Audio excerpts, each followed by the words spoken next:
Welcome to Part 2 of Delivering Effective and Meaningful Feedback. Part 1 discussed the importance of delivering feedback and how to do it effectively. Part 2 will focus on the Cedar model of delivering feedback developed by Scott Bradbury in 2007. This is the feedback model shared in the Essentials of Managing Performance course as part of Navigate Maricopa. This model for delivering feedback is used mainly when there is a performance concern or issue. It provides an opportunity to create a mutually agreed upon plan to improve performance, rather than the supervisor telling the employee what they need to do with little or no opportunity for the employee to share their thoughts or concerns. It is a more collaborative and respectful way to deliver constructive or even difficult feedback with positive results. The purpose of giving feedback on performance issues is to bring about an improvement in performance. The most important thing to remember is there is no point in giving constructive feedback unless by doing so you will be able to bring about an improvement in performance. Before you consider giving constructive feedback, ask yourself why you want to do it.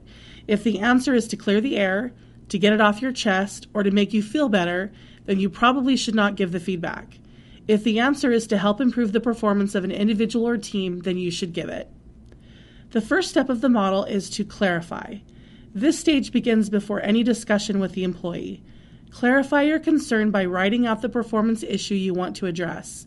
Prepare supporting examples so you are ready to give a clear view of what you perceive the concern is. If you cannot state the nature of the performance issue in an objective way, then you will most likely not see a successful change in performance. Here's an example. It is expected that a monthly report will be completed on the last Friday of every month. Employee X has missed the deadline for 3 out of the past 4 months. The second step is to explain or present your view of the concern to the employee clearly and objectively. Currently, you have been late on completing the last 3 monthly reports. Once the concern has been stated, you will now discuss it, which is the third step with the employee. A good coaching question to ask the employee at this stage is, what are your thoughts on why the reports have been late? The supervisor should listen to what the employee has to say and then discuss the concern until they arrive at a shared understanding of what is happening. The fourth step is to agree. At this stage, the supervisor and employee work together to seek an objective statement of the concern and the action each of them will take to correct the issue.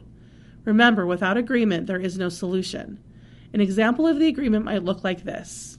The supervisor states, if I am understanding you correctly, you are finding the HCM system difficult to navigate, and the result is it is taking longer to complete the reports. Also, you have been given 2 additional projects that have been taking longer than either of us anticipated. Once both sides have been shared and understood, the actions taken might look like this. Let's arrange some extra training and practice for you to become more comfortable with this system.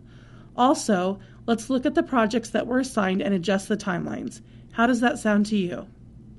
Once a mutual agreement has been made regarding what to do about the issue, the final step of the model is to review. Set a review date to see if both the supervisor and employee are happy with how the issue is being addressed. The supervisor might begin the conversation by stating, I see that you met the deadline for the last monthly report, and then follow up with a few coaching questions such as, how are you finding using the system now? Was the extra training helpful? Are the revised timelines for the recent projects realistic? Is there anything else we can look at to assist you?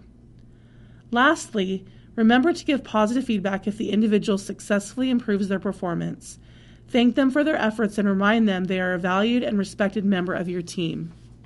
As a final reminder, it is also important to remember to create opportunities to give ongoing positive feedback for the successes and accomplishments of your employees. They need to hear when they are doing a great job, not just when improvement is needed. You can find out more about the Cedar model as well as best practices for managing performance in the upcoming Essentials of Managing Performance class on April 19th from 8 to 5 at Phoenix College. Click on the link below to register. Thank you for listening today. Please take a minute to give us your feedback by clicking on the survey link.